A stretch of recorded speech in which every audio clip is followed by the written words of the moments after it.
Welcome to the programme. I'm David Foster. In its 75-year history, the United Nations has never faced a crisis like the coronavirus pandemic.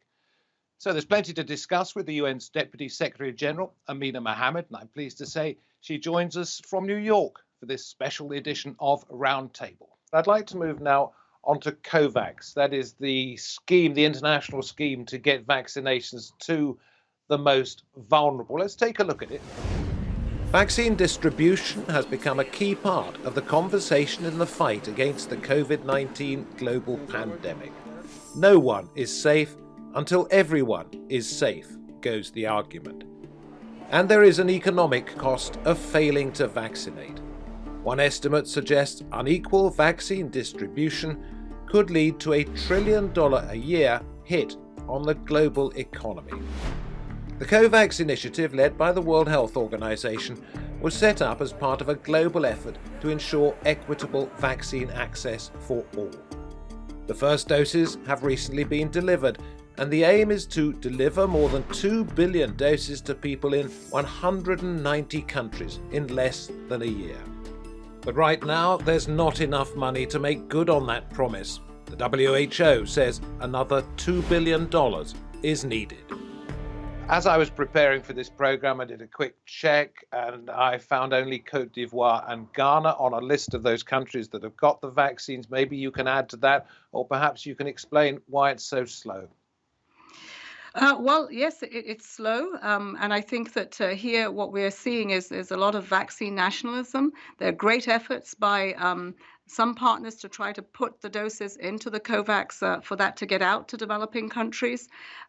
There is a gap, and everyone, particularly our frontline workers, should get this at the same time.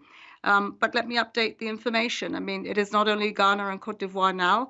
We also have Nigeria that received 4 million doses this week. And we see another 18 countries that are coming online this week with COVAX. So COVAX is moving. It's slow.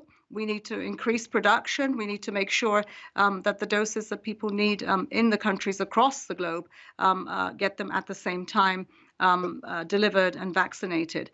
From the UN side, there is a huge operation to receive the vaccines and to deliver them, ensuring that everyone gets vaccinated as the doses are available.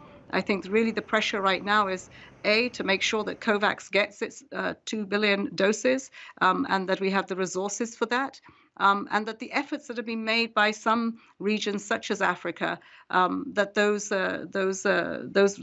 efforts to make sure that funding is available and that production is increased in order to get the vaccines where they're needed. Okay, there are a few more countries that you've just mentioned than the Côte d'Ivoire and Ghana that I mentioned at the top of this section, but there are hundreds of countries that need these vaccinations. And you've got the head of the World Health Organization saying just a couple of days ago, it is our vision to start vaccinations in all countries within the first 100 days of the year. We're pretty much there now, he says. We only have 40 days left. Is that at all possible?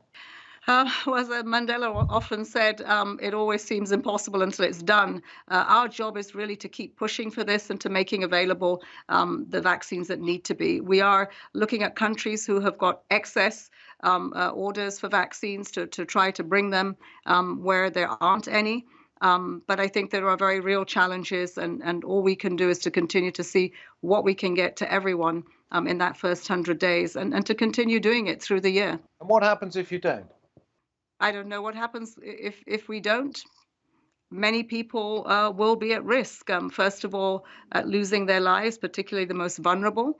But I think even more importantly, economies will not be able to open up as they should. Where there is COVID, it'll have its impact on everyone around the world. And so we'll continue to see a lot of suffering. That is absolutely unnecessary because there is the possibility to give everyone a vaccine that needs it today. And that's really what we should do. That's what leadership should be rising to the occasion in the world to do, is to make sure that there is a global response to everyone and leave no one behind.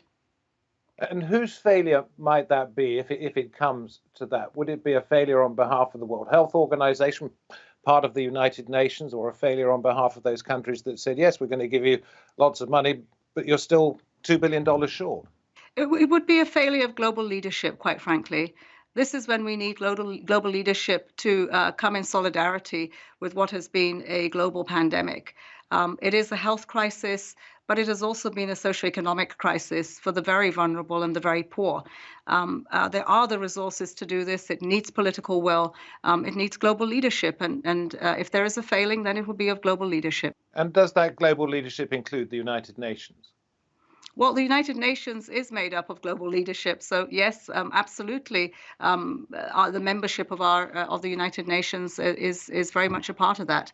But I think that there are wealthier countries that can do this and that have leaned forward. It's not to say that we haven't had, but we need them to dig deeper and to make sure that the response is equitable and that everyone gets a vaccine, particularly those on the front line and the most vulnerable.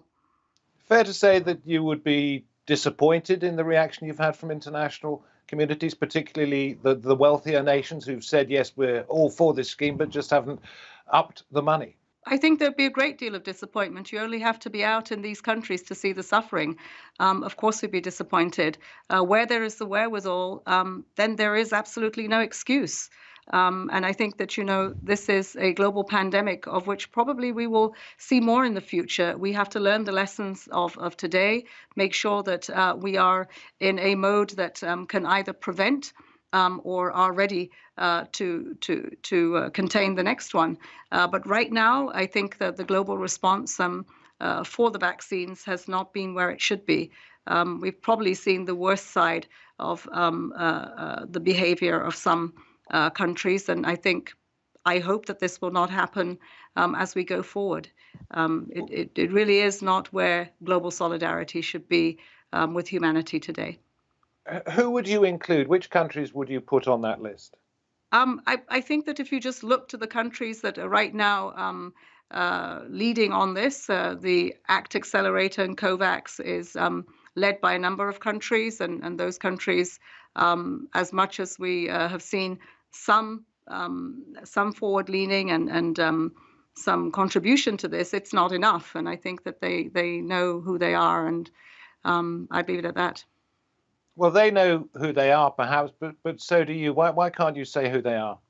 I think it's better for us to be more constructive about calling on all countries to lift on this challenge and to really just ensure that we get the job done. As you said, the World Health Organization is moving together with the countries from the G20, from the G7, to make sure that we have the resources and that we have the vaccines that are necessary in the first 100 days. Let's see how far we can go. You talk about the G7, the world's wealthiest countries, of which Canada is one. Are you surprised that Canada itself has put the nation Canada forward for the COVAX scheme, which is supposed to be for the most vulnerable nations in the world? Well, I think Canada has expressed itself, and I think where we would like to see COVAX work is for the most vulnerable countries that need it more, with weaker health systems and with more vulnerability in their healthcare systems and their education systems.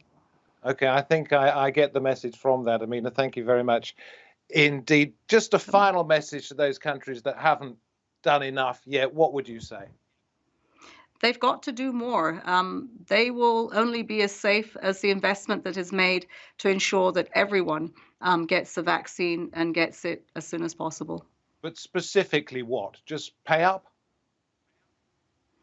I think there are two things. I think they need to pay up because there will be a shortfall in the funding that is needed for it. But I also think that they need to work together with the pharmaceutical industry to make sure that the production is there for the numbers that we need to come to everyone at the same time. Amina Mohammed, it's been very interesting talking to you. Thank you very much for joining us on this special edition of Roundtable. Thank you. And indeed, from me, David Foster, wherever you happen to be watching this edition of Roundtable, we thank you very much for your company. From the entire team, until next time, goodbye.